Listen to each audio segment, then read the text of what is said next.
A partir de 1º de agosto de 2025, cobraremos uma tarifa de 50% sobre qualquer produto brasileiro enviado aos Estados Unidos, além de todas as tarifas setoriais existentes. Mercadorias transbordadas para evitar esta tarifa de 50% estarão sujeitas à tarifa mais alta. Vamos lá. Então, volto para o começo, porque assim, o começo desse parágrafo que interessa, sobe. Ele bota, em parte devido aos ataques insidiosos do Brasil contra as eleições livres. Ele tá falando do quê ali?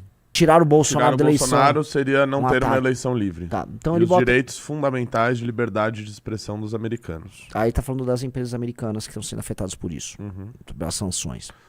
Então ele trouxe ali, primeiro, ele saúda o Bolsonaro no primeiro parágrafo.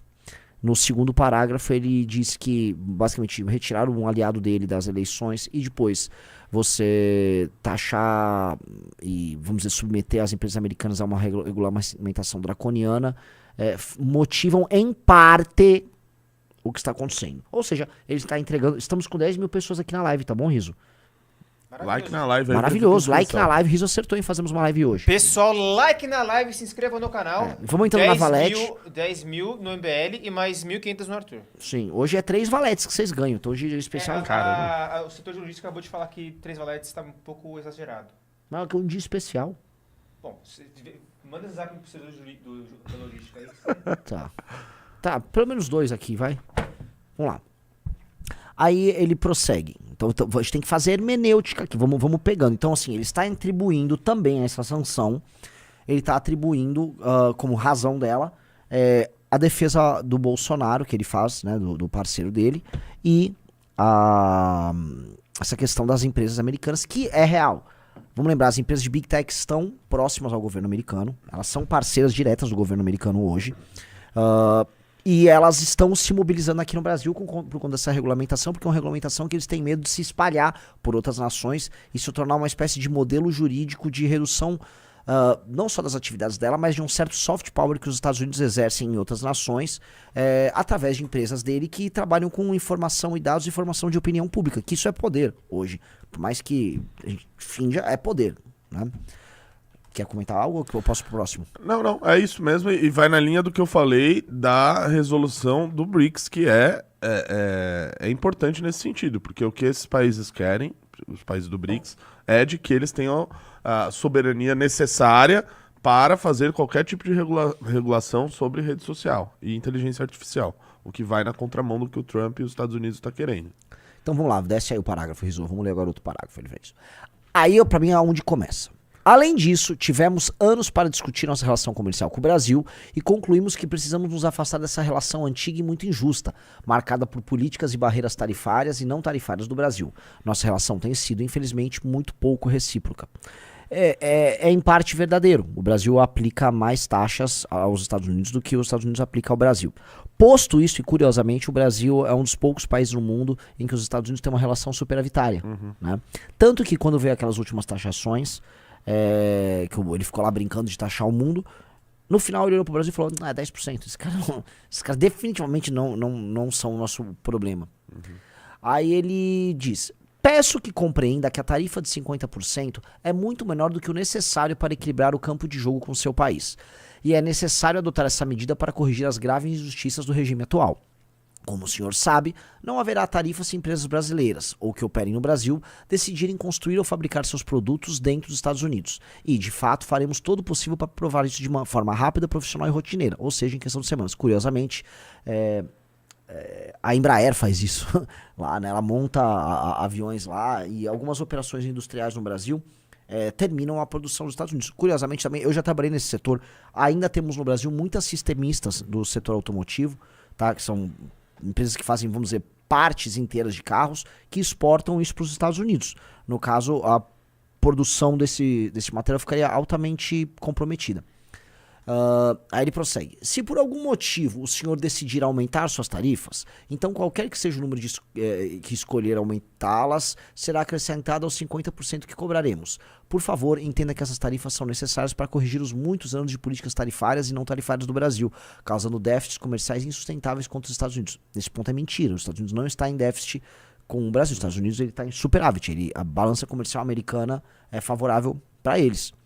Aí prossegue, esse déficit é uma grande ameaça à nossa economia e de fato à nossa segurança nacional. Aí isso aqui é discurso pra dentro. Ele tá mentindo, porque os Estados Unidos são super avitados em relação com o Brasil, mas ele soa, vamos dizer, ele está defendendo o interesse americano. Então, eu vejo na carta dele vários materiais, um apoio a um aliado político no Brasil, um apoio às empresas de Big Tech, e agora um aceno ao produtor americano, e a ideia de America First. Venham brasileiros produzir aqui, como se a gente fosse uma grande produção, grande potência industrial indo produzir lá. Aí ele fala, além disso, por causa dos contínuos ataques do Brasil às atividades comerciais digitais das empresas americanas, bem como de outras práticas comerciais desleais, estou instituindo o representante de comércio dos Estados Unidos, Jameson Greer, a iniciar imediatamente uma investigação de seção 301 contra o Brasil.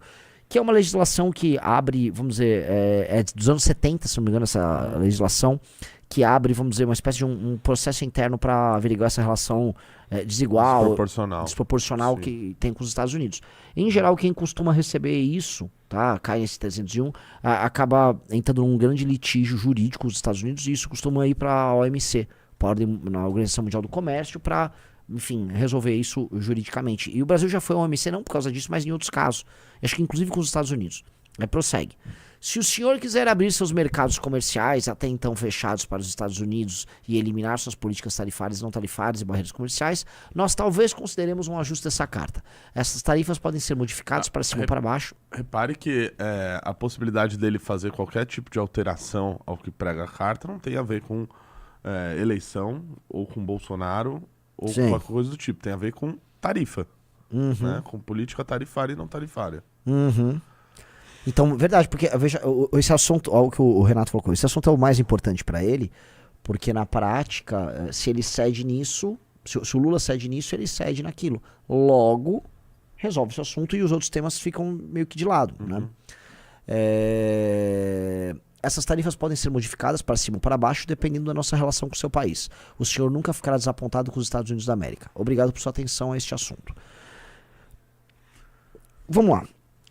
Essa carta, ela vem justamente na semana em que se encerrou um evento dos BRICS que aconteceu em solo brasileiro, em que o grupo que é liderado pela China e que o Brasil é uma espécie de um porta-voz meio ridículo. O Brasil ocupa no BRICS uma posição de cãozinho de briga no debate internacional.